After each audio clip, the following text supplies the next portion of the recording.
नमस्कार, मैं डॉक्टर ज्योति जायसवाल आप सभी का ऑनलाइन मैथमेटिक्स क्लासेस में स्वागत करती हूँ। बच्चों, आज का हमारा टॉपिक है अपवर्तय, जिसे हम गुणज भी कहते हैं और इंग्लिश में इसे हम मल्टीपल कहते हैं। तो टॉपिक शुरू करने से पहले अगर आपने मेरा चैनल सब्सक्राइब नहीं किया है तो प्लीज़ इसे सब्सक्राइब करें और बेल आइकन को प्रेस करना ना भूलें, ताकि जैसे मैं अपना वीडियो अपलोड करूं नोटिफिकेशन सबसे पहले आपको मिले। और बच्चों, अगर आपको ये वीडियो पसंद आए तो प्लीज़ अपने दोस्तों के साथ इसे लाइक और शेयर ज़रूर करें। तो चलिए आते हैं हम अपने टॉपिक पे, अपवर्तय। तो सबसे पहले हम उसकी परिभाषा से स्टार्ट करते हैं। तो अपवर्तय गुणज की परिभाषा है किसी संख्या में प्राकृतिक संख्याओं 1, 2, 3 ... यानी आगे 4, 5, 6 जितनी भी संख्याएं आप जानते हैं लिखते जाइए से गुणा करने पर उस संख्या के विभिन्न गुणज या अपवर्तय प्राप्त होते हैं। ठीक है, उदाहरण के तौर पे हमने यहाँ पर दिखाया है 3 के अपवर्तय। 3 के अपवर्तय बच्चों, यहाँ पे परिभाषा क्या कह रही है कि उस संख्या में हमें प्राकृतिक संख्याओं से गुणा करना है। ठीक है बच्चों, प्राकृतिक संख्याओं से रिलेटेड एक वीडियो मैंने पहले बनाया है। अगर आपको इसमें कोई डाउट हो तो एक बार वो वीडियो ज़रूर देख लें। ठीक है, उसमें आपको प्राकृतिक संख्याओं की परिभाषा क्लियर हो जाएगी। तो हमें प्राकृतिक संख्याओं से गुणा करना है, तो 3 के अपवर्त हमें निकालने हैं। 3 का गुणा हमने 1 से किया, 3 गुणे 1 हमें क्या मिलेगा? 3। 3 का गुणा फिर हम 2 से करते हैं, 3 गुणे 2 हमें मिला 6। इसी प्रकार 3 का गुणा हमने 3 से किया तो क्या हमें मिला? 9। इसी प्रकार हम आगे बढ़ते जाएंगे। 3 का गुणा हम 4 से करेंगे तो हमें मिलेगा 12। 3 का गुणा अगर हम 5 से करते हैं तो हमें मिलेगा 3 गुणे 5 बराबर 15। एंड सो ऑन, यानी डॉट डॉट डॉट का जो मतलब है कि आप आगे इसी प्रकार गुणा करते जाइए। 6 से गुणा करेंगे 18, इसी प्रकार आप 20 से गुणा करेंगे 60, आगे जाइए 25 से गुणा कीजिए तो 3 गुणे 25 कितना हो जाता है? 75। आपको अपवर्तों की संख्या मिलती ही जाएगी। तो यहाँ पे आपको दिख रहा है कि अपवर्तों का कोई एंड नहीं है। ठीक है, और जो अपवर्त हैं उनका एंड क्यों नहीं है? क्योंकि प्राकृतिक संख्याओं का कोई अंत नहीं है, ये आगे बढ़ते ही जाते हैं। तो चलिए आगे हम इसको और स्पष्ट करते हैं एक टेबल के द्वारा। यहाँ देखिए आपके सामने एक टेबल है जिसपे संख्या और उसके अपवर्त लिखे हुए हैं। तो हमने सबसे पहले जो संख्या ली है वो है 1। अब 1 का गुणा हमने 1 में किया तो हमें 1 ही मिलेगा। इसी प्रकार 1 का गुणा हमने 2 में किया तो 2 मिला। 1 का गुणा अगर हम 3 से करते हैं तो 3 मिला। 1 का गुणा 4 से करें 4, 1 का गुणा 5 से करते हैं तो 5। इसी प्रकार आगे हम करते जाएंगे तो हमें वही संख्या मिलेगी। क्यों? क्योंकि 1 से गुणा, किसी भी संख्या का गुणा अगर 1 से करें तो हमें वही संख्या प्राप्त होती है। ठीक है बच्चों, और ऐसे आप रैंडमली कोई भी संख्या उठाइए। हमने उठाया है 5। ठीक है, यहाँ पे क्या लिया है? 5। 5 का गुणा जब हमने 1 से किया तो हमें क्या मिला? 5। 5 का गुणा जब हमने 2 से किया हमें 10 मिला। 5 का गुणा जब हम 3 से करते हैं तो हमें 15 मिला। 5 का गुणा जब हमने 4 से किया हमें 20। इसी प्रकार 5 का गुणा हमने 5 से किया तो 25। 5 का गुणा 6 से करेंगे तो 30। इसी प्रकार ये जो संख्याएं हैं वो आगे बढ़ते जाएंगे। आगे हमने एक संख्या उठाया है, वो लिया है क्या? 7। 7 का गुणा 1 में किया तो हमें 7 मिला। 7 का गुणा हमने 2 से किया हमें 14 मिला। 7 का गुणा हमने 3 से किया हमें 21 मिला।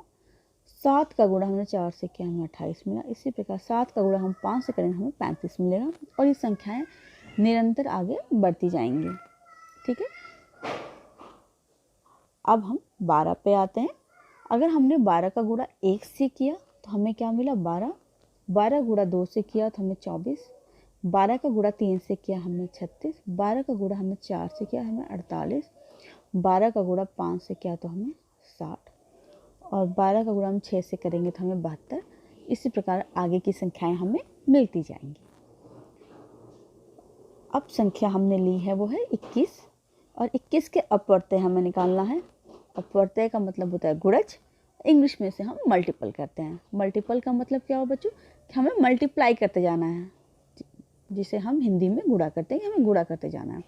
तो 21 में हमने 1 से गुणा किया तो 21, 21 में हमने 2 से गुणा किया 42, 21 में हमने 3 से गुणा किया तो 63, 21 में हमने 4 से गुणा किया 84, 21 में हमने 5 से गुणा किया 105।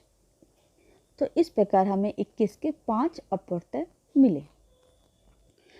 अगर आप इस टेबल को ध्यान से देखेंगे बच्चों तो आप इसमें एक चीज़ सिमिलर पाएंगे कि हर एक संख्या स्वयं की अपवर्तय है। ठीक है, 1 की अपवर्तय 1 भी है, 5 का 5 भी है, 7 का 7 भी है, 12 का 12 भी है, 21 का 21 भी है। क्यों? क्योंकि हर एक संख्या को अगर हम किसी भी संख्या को, हर एक क्या मतलब किसी भी संख्या को अगर हम 1 से गुणा करें तो हमें वही संख्या प्राप्त होती है, इसलिए हाँ हर एक संख्या खुद की अपवर्तय होती है। दूसरी चीज़ अगर आप नोटिस कर रहे होंगे तो आपने क्या नोटिस की होगी कि जो दी हुई संख्याएं हैं, ठीक है, और जो उसके अपवर्त हैं उनमें एक संबंध है। क्या? कि दी हुई संख्या के या से ये बड़ा है, ठीक है, या बराबर है। जो अपवर्तय हैं वो देखिए सारी संख्याएं हैं उनसे बड़ी हैं। ठीक है, 1 का अपवर्तय आप उदाहरण के तौर पर देखते हैं तो 1 का अपवर्तय 1 है यानी इसके बराबर है। 2 है, 2 1 से बड़ा है, 3 भी 1 से बड़ा है, 4 भी 1 से बड़ा है, 5 भी 1 से बड़ा है। तो जो मल्टीपल होते हैं वो सदैव दी हुई संख्याओं से बड़े होते हैं। इसी प्रकार के जो निष्कर्ष हैं, कंक्लूजन, उसे हमने पॉइंट वाइज किया है, जिसे हम यहाँ पे आपको और अधिक स्पष्ट करते हैं। कंक्लूजन में पॉइंट 1 है, कोई संख्या अपने प्रत्येक अपवर्तक का अपवर्तय होती है। ठीक है बच्चों, अपने प्रत्येक अपवर्तक का अपवर्तय होती है। यहाँ पे आपको अपवर्तक वर्ड आया। अपवर्तक मैं इससे पहले की वीडियो में पढ़ा चुकी हूँ, जिसका लिंक डिस्क्रिप्शन बॉक्स पे मैं इस वीडियो में दी हुई हूँ। अपवर्तक, जैसे हमने 6 का अपवर्तय निकाला, 6 का अपवर्तक क्या होगा, 1 2 3 और 6। ठीक है, तो कोई संख्या अपने प्रत्येक अपवर्तक का अपवर्तय है। तो प्रत्येक अपवर्तक यानी 1 2 3 6, 1 का अपवर्तय 6 होगा, इसी प्रकार 2 का अपवर्तय भी 6 है, 3 का अपवर्तय भी 6 है और 6 का अपवर्तय भी 6 है। ठीक है, क्योंकि अपवर्तक का मल्टीपल है 6।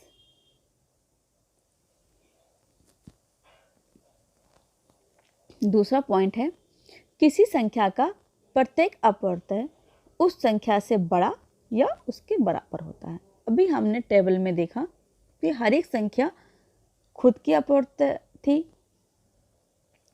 तो वो उसके बराबर थी, और जो दूसरे अपवर्तय थे वो उससे बड़े थे। उदाहरण के तौर पे 1 का हमने अपवर्तय लिया था, 1 का अपवर्तय क्या हो जाएगा, 1 2 3 4। आप यहाँ देखेंगे कि सभी संख्या 1 से बड़ी है और सिर्फ एक ही 1 के बराबर है। तो इस प्रकार किसी भी संख्या का जो प्रत्येक अपवर्तय है उस संख्या से या तो बड़ा होता है या उसके बराबर होता है, छोटा नहीं हो सकता। ठीक है बच्चों। तीसरा पॉइंट है, प्रत्येक संख्या स्वयं का एक अपवर्तय है। ये भी हमने भी टेबल में देखा था कि हर एक संख्या खुद का अपवर्तय थी। ऐसा क्यों हुआ? क्योंकि हमने उन दी हुई संख्याओं में 1 का गुणा किया और 1 का गुणा करने पे हमें वही संख्या प्राप्त होती है। आगे बढ़ते हैं बच्चों। चौथा पॉइंट है, किसी संख्या में प्राकृतिक संख्याओं, यहाँ पे टाइपिंग एरर हो गया है, प्राकृतिक संख्याओं 1 2 3 से गुणा करने पर उस संख्या के विभिन्न अपवर्तय प्राप्त होते हैं। ये तो परिभाषा ऐसे स्पष्ट है।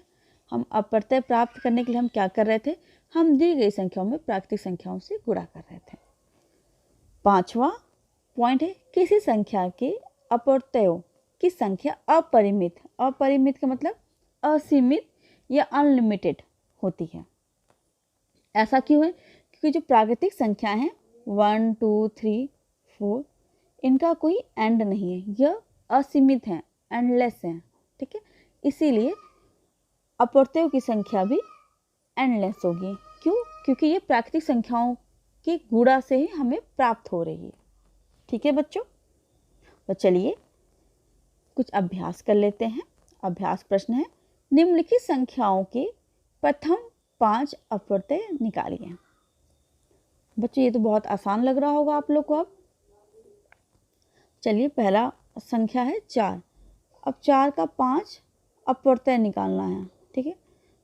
तो हम क्या करेंगे, सबसे पहले 4 में हमने 1 का गुणा किया तो हमें 4 मिला। फिर हम 4 में हम 2 का गुणा करेंगे, हमें क्या मिल जाएगा 8। 4 में हमने 3 का गुणा किया, हमें क्या मिल जाएगा 12। 4 में हम 4 का गुणा करेंगे, हमें क्या मिल जाएगा बच्चों 16। 4 में हम 5 का गुणा करेंगे, हमें क्या मिलेगा 20। इस प्रकार हमने देखा कि 4, 8, 12, 16 और ये 20 4 के प्रथम 5 अपवर्तक हैं, ठीक है बच्चों। इसी प्रकार आप संख्या 5, 9 और 11 के प्रथम 5 अपवर्तक निकाल लेंगे। इस टॉपिक को ख़त्म करने से पहले मैं आपको एक और चीज़ यहाँ बताना चाहूँगी, वो है संपूर्ण संख्याएं, परफेक्ट नंबर। तो चलिए इसकी परिभाषा पहले समझ लेते हैं हम। वह संख्या जिसके सभी अपवर्तकों का योगफल उस संख्या का 2 गुना हो, एक संपूर्ण संख्या कहलाती है, ठीक है बच्चों। अपवर्तक है यहाँ पे, उदाहरण के तौर पे हमने यहाँ पर लिया 6 के अपवर्तक। 6 के अपवर्तक क्या क्या थे बच्चों, 1, 2, 3 और 6।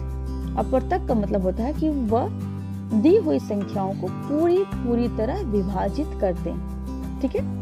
तो 1 से अगर 6 में भाग देंगे तो पूरी तरह विभाजित होगा। इसी प्रकार हम 2 का भाग अगर 2 से अगर 6 में भाग देंगे तो पूरा 6 कट जाएगा। इसी प्रकार अगर हम 3 से 6 में भाग देंगे तो भी कुछ भी शेषफल नहीं बचेगा। अब हम क्या करते हैं, जो सभी अपवर्तक हैं इनको हम जोड़ देंगे।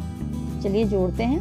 1 में हमने 2 जोड़ा तो 3, फिर 3 में 3 जोड़ा तो 6, फिर 6 में 6 जोड़ा तो हमें क्या मिला 12। अब यहाँ देखिए कि दी हुई संख्या क्या थी 6 और उनका योगफल क्या आया 12। दी हुई संख्या की जो है उसके सभी अपवर्तकों का योगफल जो है उस संख्या का 2 गुना है, इसीलिए 6 एक परफेक्ट नंबर है। समझ में आ गया बच्चों आप लोग को, 6 क्या है, एक परफेक्ट नंबर है। तो आज के लिए इतना ही, धन्यवाद।